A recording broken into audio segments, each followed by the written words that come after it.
ഇന്ന് നമുക്ക് യൂണിവേഴ്സ് എന്തൊക്കെ മെസ്സേജാണ് തരുന്നത് നോക്കാം. നിങ്ങൾക്ക് ഇപ്പോൾ എന്താണ് നിങ്ങൾക്ക് ആക്കേണ്ടത്? 5 കാർഡ് എടുക്കുവാണേ. ആദ്യം ഡിസ്റപ്ഷൻ,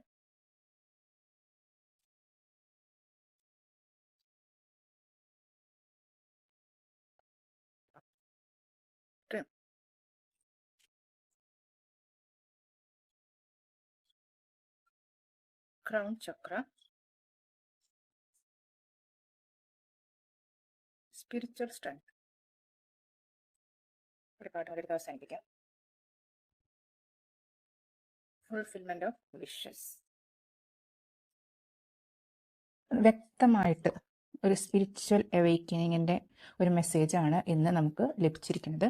ആദ്യമായിട്ട് ഒരു ഡിസ്റപ്ഷൻ എന്നുള്ള കാർഡാണ്. ജീവിതത്തിൽ നിങ്ങൾക്ക് അപ്രതീക്ഷിതമായി പല തിരിച്ചടികളും ഒരു പ്രാവശ്യമല്ല പലതവണ നിങ്ങൾ തിരിച്ചടികൾ നിങ്ങൾക്ക് നേരിടേണ്ടി വന്നിട്ടുണ്ട്.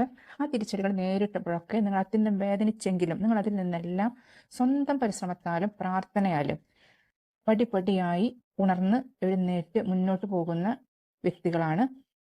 നിങ്ങൾക്ക് അതിന് ഓരോ സ്റ്റെപ്പ് കഴിയും തോറും നിങ്ങളോടുള്ള ആ യൂണിവേഴ്സിൻ്റെ സപ്പോർട്ട് കൂടി വന്നുകൊണ്ടിരിക്കുകയാണ്. ഓരോ സ്റ്റെപ്പ് കഴിയുമ്പോഴും നിങ്ങൾക്ക് തോന്നും കഴിഞ്ഞു, പക്ഷെ അതിലും വലുതായിരിക്കും ചിലപ്പോൾ പിന്നെ അടുത്തത് വരുന്നത്. പക്ഷെ അതുകൊണ്ടൊന്നും നിങ്ങൾ തളർന്നിട്ടില്ല. കാരണം എന്താണെന്ന് വെച്ച് കഴിഞ്ഞാൽ നിങ്ങൾ അറിയാതെ തന്നെ നിങ്ങളെ നശിപ്പിക്കാനല്ല യൂണിവേഴ്സ് ഇതെല്ലാം ചെയ്യുന്നത്. നിങ്ങളെ കൂടുതൽ സ്ട്രോങ് ആക്കാനും വിജയത്തിലേക്ക് ആത്യന്തികമായ ലക്ഷ്യമായ പ്രപഞ്ചശക്തിയിലേക്ക് എത്തിക്കാൻ വേണ്ടിയിട്ടാണ് യൂണിവേഴ്സ് ഇങ്ങനെയുള്ള പരീക്ഷണങ്ങൾ നിങ്ങൾക്ക് തരുന്നത്. അപ്പോൾ ഇത് കാണുന്ന പലരും ഇങ്ങനെയുള്ള തകർച്ച, അത് കഴിഞ്ഞിട്ട് വിജയം, ഇതെല്ലാം ഫൈനലി ക്രൗൺ ചക്ര എന്ന് പറയുമ്പോഴത്തേക്ക് നമ്മളുടെ 6 ചക്രങ്ങളിൽ ഏറ്റവും മേലെ ശിരസ്സിൽ ഉള്ള ഇതോട് കൂടിയിട്ട് ചിലപ്പോൾ ആത്മജ്ഞാനം ലഭിക്കുന്നതാണ് പറയുക. പക്ഷെ നമുക്ക് ആത്മജ്ഞാനം ലഭിക്കാതൊന്നും ആയിട്ടുണ്ടാവില്ല. പക്ഷെ നമ്മുടെ യാത്ര ഫൈനൽ ലക്ഷ്യം ഇതാണ്. ആ പരമാത്മാവുമായിട്ടുള്ള ആ സംയോജനമാണ് നമ്മുടെ പരമലക്ഷ്യം. ആ ലക്ഷ്യത്തിലേക്ക് നിങ്ങൾ കുതിച്ചുകൊണ്ടിരിക്കുകയാണ്. അപ്പോൾ ഈ ഒരു ഘട്ടത്തിൽ നമ്മൾ ആരും അവിടെ എത്തിയവരെല്ലാം നമ്മളൊക്കെ ഈ യാത്ര തുടർന്നുകൊണ്ടിരിക്കും. നിങ്ങളുടെ സ്പിരിച്വൽ സ്ട്രെങ്ത്തിൻ്റെ കാർഡ് വളരെ വ്യക്തമായി വന്നിട്ടുണ്ട്. സ്പിരിച്വൽ സ്ട്രെങ്ത്ത് കാര്യമായിട്ട് വർദ്ധിച്ചുകൊണ്ടിരിക്കുന്നുണ്ട്. നമ്പർ 9 ആണ്. നമ്പർ 9 എന്ന് പറയുമ്പോൾ ഒരു ചേഞ്ച് ആണ്. 7 എന്നൊക്കെ പറയുമ്പോൾ 2 7 വന്നിട്ടുണ്ട്. ഡിവൈൻ പ്രൊട്ടക്ഷൻ്റെ കാർഡാണ് വന്നിരിക്കുന്നത്. അതേ സമയത്ത് 2 9 വന്നിട്ടുണ്ട്. അപ്പോൾ സ്പിരിച്വൽ സ്ട്രെങ്ത് കൂടുന്നുണ്ട്.